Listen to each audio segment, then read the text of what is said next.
ارتقاء ارتقاء میں جنسی انتخاب سیکشل سلیکشن کا کردار۔ یہ دوسرا حصہ ہے۔ پہلے حصے کا لنک جو ہے وہ پہلے کمنٹ میں موجود ہے۔ تحریر ڈاکٹر طارق صاحب۔ مشہور محاورہ ہے کہ کتے سے کتے کی دم بڑی ہونا۔ ایسا کتا تو میں نے حقیقت میں کبھی نہیں دیکھا، البتہ ویڈو برڈ ایک حقیقی پرندہ ہے جس کے نر کی دم اس کے جسم سے دگنی لمبی ہوتی ہے۔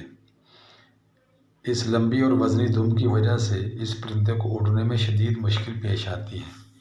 کیا اس لمبی وزنی دم کا اس پرندے کی زندگی پر کوئی منفی اثر پڑتا ہے؟ اس سوال کا جواب حاصل کرنے کے لیے گوتھنبرگ یونیورسٹی سویڈن کے ریسرچرز نے جنوبی افریقہ میں ایک جتنے وزن والے کچھ نر ویڈو برڈ کی دم 1 انچ اور کچھ کی 4 انچ چھوٹی کر کے چھوڑ دیا۔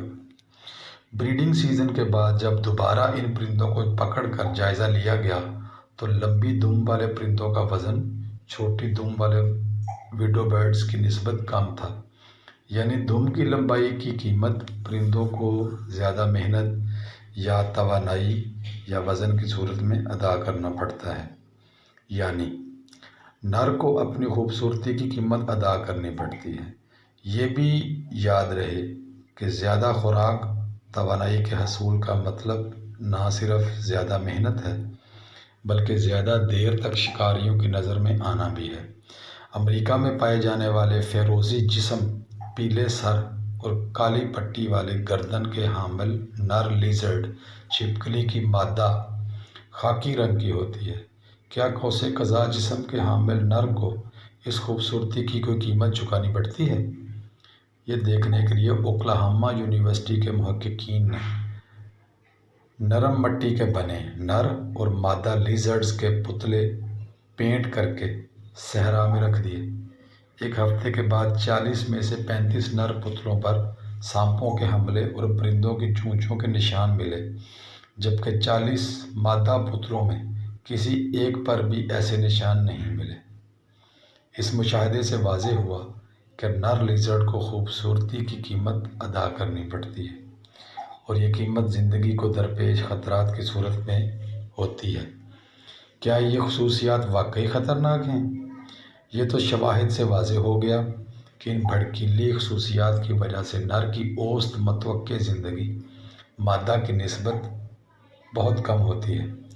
اب ڈارون کو مشکل میں ڈالنے والا سوال کہ نیچر میں زندگی کو خطرے میں ڈالنے والی خصوصیات کی بقا ہوئی کیوں کر؟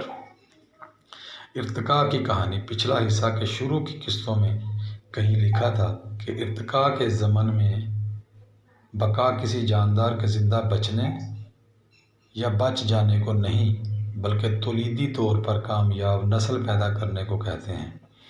یعنی بقا دراصل نسل کے تسلسل کا نام ہے۔ بھڑکیلی دم، سریلے گیت اگرچہ نر کی زندگی کو خطرے میں ڈالتے ہیں، لیکن یہی خوبیاں اسے مادہ کا منظور نظر بنا کر اسے اپنی نسل بڑھانے کے مواقع فراہم کرتی ہیں۔ جتنی بھڑکیلی دم، جتنا سریلا گیت، اتنا ہی مادہ کی توجہ ملنے کے امکانات۔ سہاگن وہی کہلائے جو پیا من بھائے، چاہے اس کی زندگی کم ہی کیوں نہ ہو۔ ڈارون پہلا شخص تھا جس پر یہ عقدہ کھلا کہ نر کو افزائش نسل کے مواقع بڑھانے کے لیے اپنی زندگی پر سمجھوتا کرنا پڑتا ہے۔ اس نے اسے سیکشل سلیکشن، جنسی انتخاب کا نام دیا، جو کہ دراصل نیچرل سلیکشن ہی کی ایک قسم ہے۔ یہی وہ سودا ہے جس سے جنگل کے قانون کا آغاز ہوا۔ جنگل کا قانون کیا ہے؟ یہ اگلی پوسٹ میں۔ کچھ ماہرین نفسیات کا خیال ہے کہ چونکہ ابتدائی اسپیشیز میں نر کی کم زندگی کی وجہ سے مادہ کے مقابلے میں اس کی تعداد کم ہو جاتی ہے، اس وجہ سے نر کثرت ازواج کی طرف مائل ہوتا ہے۔